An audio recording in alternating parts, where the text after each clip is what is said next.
All right, welcome back to another episode of Become a Calm Mama. I'm your host, Darlene Childress. I am a life and parenting coach, and today the topic is 3 things kids want from their parents. So it's really interesting.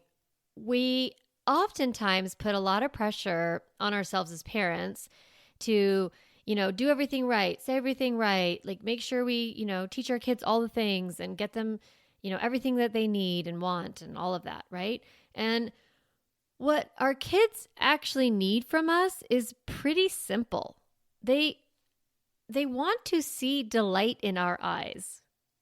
Kids want to feel that they are the most important thing ever to us. And I know that that's how you feel, right? I know that that's what you want to give to them. But it's not always easy. Sometimes it's really hard to feel those warm feelings towards your kid. And it happens, right? When you don't like your kid's behavior and you're feeling resentful or angry or unheard or alone or discouraged or irritated, right? It can be really hard to communicate your delight in them. So in this episode, we're going to talk about clearing up those feelings of resentment and anger and, feeling disrespected and feeling discouraged and all of that. We're going to clear up those feelings so that you can feel and show the love and compassion and delight that you have for your kids. Because kids, they have this, they have a spidey sense for what their parents are thinking and feeling about them. It's like they can tell what's really going on inside of us, right? They're paying attention to much more than what we're saying.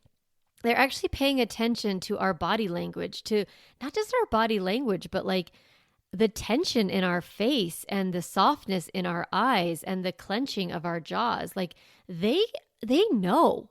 They actually oftentimes know better what we're feeling than we know, right? Because they're witnessing it. So I have narrowed this philosophy down around parenting where I think that kids want to hear 3 things from us as parents.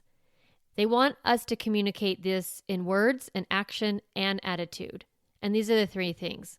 The first one, they want to hear, I love you. They want to feel that love. They want us to show that love, right? That one's kind of easy. The second, our kids want to hear, I trust you. That's not always how we feel, right? But they want to believe about themselves that they are trustworthy, that they are worthy of your trust, that they are good enough, right? So they want us to believe in them. So I love you, I trust you. And the third one is, I'm proud of you. Oftentimes our kids do not experience our pride in them. They experience our judgment. They experience our worry. They experience our criticism. And we are doing those things out of like the goodness of our heart, right? We want to tell our kids like, hey, improve this way and then you will like have better results in your life. But they don't really hear the you're doing great and you could do better. They just hear you're not doing great. You're not doing well. You're not enough. So we want to communicate, I love you, I trust you, and I'm proud of you. So how do we communicate that, right? How do we show in our words and our actions and our attitude those 3 sentences? I know you think them sometimes, right? I know you feel these things. But like I said, when your kid is bringing up negative emotion, you're looking at their behavior, how they're showing up in the world, it is really easy to have a lot of negative thoughts and feelings, right? And when we are feeling negative towards our kids, it is going to show up. Now, I always want to normalize, like, you're going to have negative thoughts and feelings about your kids and their behavior. That's normal. They're young. They're going to make a lot of mistakes. They're also human. They're always going to be human. And so they're always going to have, moments where they don't know how to manage their emotions. They don't know how to communicate well. So it's going to show up in their behavior. And so your thoughts and feelings are normal, but how do you clear those up, right? How do you shift out of that negative emotional and mindset towards your kids and into a different place so that you can communicate your delight? I love you. I trust you. I'm proud of you. So parenting it's actually a lot about mindset. It's why when I first started being a parenting coach, I, focused a lot on behavior and strategies and the external, and I have tons and tons of good tools for that. But as time went on and I watched my clients, I realized there are thought patterns in parenting that need to get shifted. And that's why I ended up doing life coach training school and all of that, because I was I want to help parents with their mindset and the tools of behavior, management. So mindset is really weeding out the thoughts and feelings that aren't serving you and reframing behavior in ways that brings you more joy and peace and connection. So how do we do that? How do we fill up our kids' cup so that they can fill up others, right? So that they can show up in their life in ways that improve their behavior. So what I'm going to teach you today is called the delight list. And I'm going to talk about a delight for a few minutes and then kind of give you the strategy. So I once heard a coach say that disappointment is the opposite of delight. And I can see how that could be true in parenting teens and parenting. So it's when I feel disappointed by my children's behavior or how they're acting, or disappointed in myself or disappointed in a circumstance, it is hard to show delight. It's hard to find that kind of deep joy and ease that comes with delight. So if I'm in a headspace around disappointment, if I'm thinking about all the ways that my children disappoint me, all the ways that they don't measure up to some sort of standard that either society has said people should act, how they should show up. We have a lot of standards in society around grades and the way people look and the way people, act and what is, socially acceptable and that kind of thing. So if I look at my kids and I'm they're not measuring up to society and I feel disappointed, or I've created a set of expectations in my mind and they're not living up to my own expectations, I'm cultivating disappointment. I'm looking around at their life and their behavior, and I'm using their life and their behavior as evidence of all the ways that they're not good enough, right? I'm disappointed in them, by them, all of that. And when I am cultivating that disappointment, I'm actually in an exchange with them that is communicating disappointment. And it's yuck, right? I don't want that to be the energy between my kids and I. And I mean energy by the dynamic of what I'm communicating, how I'm communicating, what I'm doing to show up, and then how they're experiencing that. So I often think that parents will think to themselves, I've thought this too, if I just accept my kids exactly as they are and I love them unconditionally, then they will become mediocre, or I'm going to give in to them too much. And that's not true. You can set limits and you can have your standards and your expectations, but when your kids don't meet them, you don't have to make them wrong for that. You don't have to make it about the future, about you, or about their personality. You can just use it as information of there's still things that my kid's learning, growing, and becoming. So why not choose to think great thoughts about your kids? What's the harm in delighting them? Does it cause any harm? None.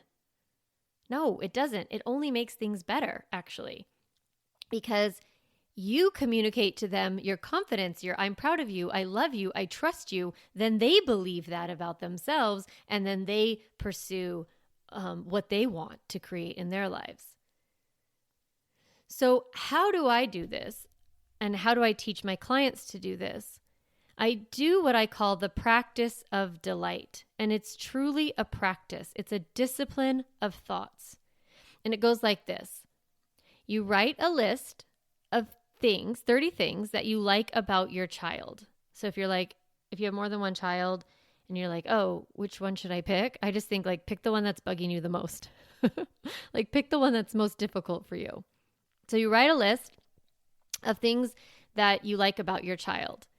And then you read this list aloud to someone, like your partner, your friend, your mom, or you join Calm Mama Club and you share it in our group, right? You kind of claim these things as true. And then you commit to reading that list once a day. This is cultivating delight instead of cultivating disappointment. And then when you're around your kid, think delightful thoughts. Like look at them in the face and think one of the thoughts that you have recently practiced writing down. And then try to communicate one thing that you enjoy or like about your kid each day. So I have been actively cultivating delight in my children for years, right? I regularly choose thoughts that help me delight in them. I intentionally think these thoughts. I think to myself, they're so funny. I also think, oh, they're so generous. I love being with them. I miss them when they're away from me. I'm curious about them.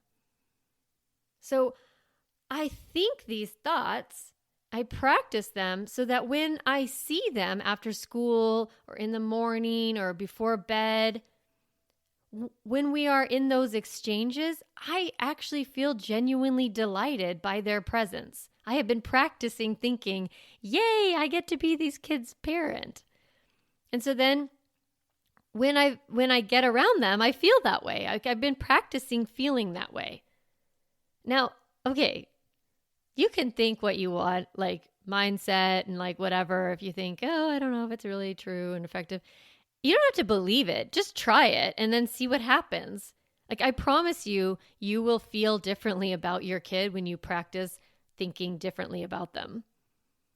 So of course, I get stuck in I get stuck in that trap of negative thoughts about my kids. And that happens, especially, as they get older and they're making mistakes and they're living their lives, or when they were younger and they were like impulsive and not able to manage their emotions well, like kind of all the way through. I look at my kids and I'm like, oh, geez, really? This is who you are, and it can make me feel upset. It can make me feel overwhelmed. It can make me feel bad about myself. It can make me feel angry with them. And so I can get stuck in these traps. And this recently happened to me. I had to sit and write a new delight list for my older son. It was, just recently, his actions were really frustrating to me. And I found myself thinking a ton of negative thoughts about him and feeling angry and frustrated towards him. And so I wrote this list and I just want to share a few of them. They're really simple little sentences. I wrote Lincoln at the top and I wrote extreme intelligence, excellent memory, kind heart, quick-witted, super observant, talented guitar player, great writer, generous, good listener, deep thinker, willing to work, joyful, thoughtful of others, considerate. So I filled the whole page, 30 things. I just spent time thinking about him and what I liked about him, who he was, what I liked about him, who I knew who he was at his core, things that I've seen in him that I would like to, continue to cultivate, right? And it actually did shift when I wrote this list. I didn't carry that latent disappointment, resentment, and anger around with me. I actually was like, hi, like, you're so great. I just wrote a huge list of like all the amazing things about you. I mean, I didn't say that, but I felt it in my heart. It was lifted. And I had like it was easier to smile around him. It was easier to, not like exhale all the time and sigh deeply, right? I was like, hi, lighter. That's what I want for you. So this delight list is an incredible strategy, an incredible tool. It feels great doing it. And it gets you to the other side of those negative emotions. Now, sometimes I want to be really honest that there's some periods of time where we don't like our kids. And nobody talks about it, but there are periods of time where you're like, I think that they're not a good person. Like, we have pretty negative thoughts. Like, we're really judgmental, we're really critical. And it's because we're scared. It's because we're worried. It's because we're embarrassed. Like, we have our own feelings, and that's natural. That's normal. But it can, if you've been cultivating frustration and anger and disappointment and worry and all of that for a while, it can be hard to get to a delight list. I've had clients who can only write 5 things down. I don't want you to judge yourself if you've only got 5. It's okay. You get better at practice as you practice it. But I also want to give you a strategy for how to get a good delight list when you are really, really stuck. So when you can't get to that delightful spot where you just like every time you try to write something nice about your kid, it ends up turning into like a criticism. So what I do and what I have my clients do is doing a thought dump to clear their head of negative thoughts first. So I want you to know it's okay to write out all of your negative and judgy and mean thoughts about your kids, and write out your fears and put it all out on paper.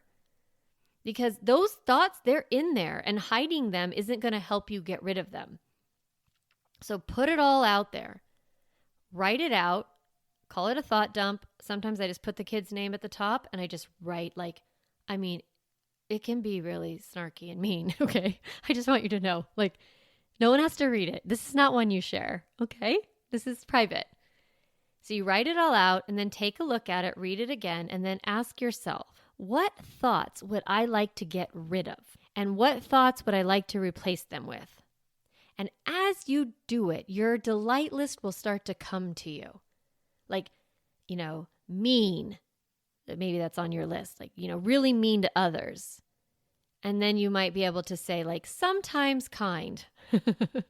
Okay? So you're kind of going to maybe, if you're really stuck in that negative thought pattern, use some of your bridge thoughts sometimes, can be, is learning to, is becoming, okay? So that you can start to cultivate things that you want to delight in about them. This is the truth though. I know you love your kids. It's not going to be that hard for you, I promise. So after you look at it and you say I'm going to get rid of some of these thoughts, here's my replacement thoughts. You can write those down or just think them. Then rip that paper up, okay? You can rip it in a bunch of pieces and throw it in the trash or burn it or whatever. You do not have to hang on to it, okay? I don't want your kid to find this list. I don't want you to read it again. This is just a dump. It's like taking the trash out, right? We don't keep our trash in a trash bag and then keep it in the kitchen. No, we throw it all in the trash and we put it in a bin and then somehow it gets magically taken away from us, right? That's what I want you to do. So then from that clean headspace, write out your delight list. Once you have your delight list, I want to give you a practical way to apply your delight list to the 2 most important moments of the day. These are the points of reunion. I like to focus on the first time you see your child in the morning, whether you go and wake them up or you're already up and they find you, you're in the kitchen or you're having your coffee or whatever it looks like for your family. Having that first moment be a moment of delight. Hi, good morning. Nice to see you. A smile. I oftentimes call these periods of time eyeballs, right? Actually making eye contact, looking at your kid and giving them your eyeballs and just saying hello, nice to see you, right? So if you've been cultivating delight, it will be easy. You'll be hello, you'll feel really light and easy and fun. The other moment is when you're reunited after the work or school day, or right now it's summer, so camp. Whenever you've been apart and you're reunited, that first moment when you see each other, giving your kids your eyeballs and deciding in advance how you want to think about your kids during those moments. So the moment they wake up and the moment you see them after you've been apart, either at school, preschool, daycare, whatever it is. and try on some of these thoughts like, I missed you. I'm glad we're together. I'm so curious about what happened to you. I'm lucky to be your grown-up. Like, you don't have to say these things out loud, but just thinking them and noticing how your energy shifts towards your kid, even a teeny tiny shift towards connection, that's progress. That's what we're working on, right? You are listening to this podcast because you want to be a better parent. You want to be a calmer mom, right? So how do we do that? This is a major way is we just practice thinking new thoughts about our kids. And the reason why we do that is because we then feel different. We feel calmer. We think clearer. We set better limits. We have better teaching our kids better, emotional literacy. Because if you want to raise children who are reflective and self-aware and compassionate and responsible, then you want to be able to teach them emotional literacy skills and personal responsibility. And so what does emotional literacy mean? It's knowing what you're feeling, being able to talk about those feelings and knowing what to do with them. So sometimes people call it emotional regulation or managing emotion. So when you are calm, you're able to emotionally coach your kids. And doing that, being the parent who sets clear limits and follows through and has that connection piece, that means that you have to feel calm. You have to be in that neutral, non-judgmental, compassionate mindset. And that can be hard. I know that. But the delight list can help. It helps you feel better so that you can show up differently. So the last thing I wanted you to think about delight is just if you're having trouble like getting into, okay, what does she even mean? Like I listened to this whole podcast in 22 minutes and what is she talking about delight? Here's a way to think about it. How do you feel when you're with your best friend? Like, why do you like being with your best friend? Now, one thing I like about my friends is that they delight in me. They smile when they see me. They laugh at my jokes. They listen to me when I share a story. Like I can feel that they like me. They are delighting in me. That is the feeling we want to help our kids have in relationship with us. So just keep that in mind when you spend time with your kids and notice, like, am I delighting in them? And if not, what you can ask yourself, what is one thing I can think right now in this moment that will help me feel more delight? And just that question, answering that question will help you shift to a new feeling. So that question is, what is one thing I can think right now in this moment that will help me feel more delight towards my kid? And that will make a huge difference in your week and in your relationship long term. We like to be with people who like us, right? Of course. So have a great week and go ahead and make your delight list. And I hope you all have a wonderful time with your children. All right, see you next week. Hey mama, if you enjoyed this podcast episode, I want to encourage you to do two things. The first is go to my website, calmmamacoaching.com, and get a copy of the Stop Yelling cheat sheet. You'll get a step-by-step breakdown of the most important tool I teach, which is the pause break.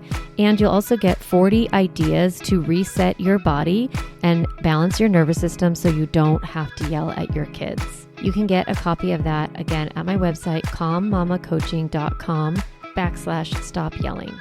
The other thing I'd love for you to do is go to Apple Podcasts and rate and review this podcast so that other moms can discover empowering and helpful, practical parenting strategies, just like you did today. Thanks so much for listening to the podcast. It means a lot to be in your ear every week and to support you on your parenting journey.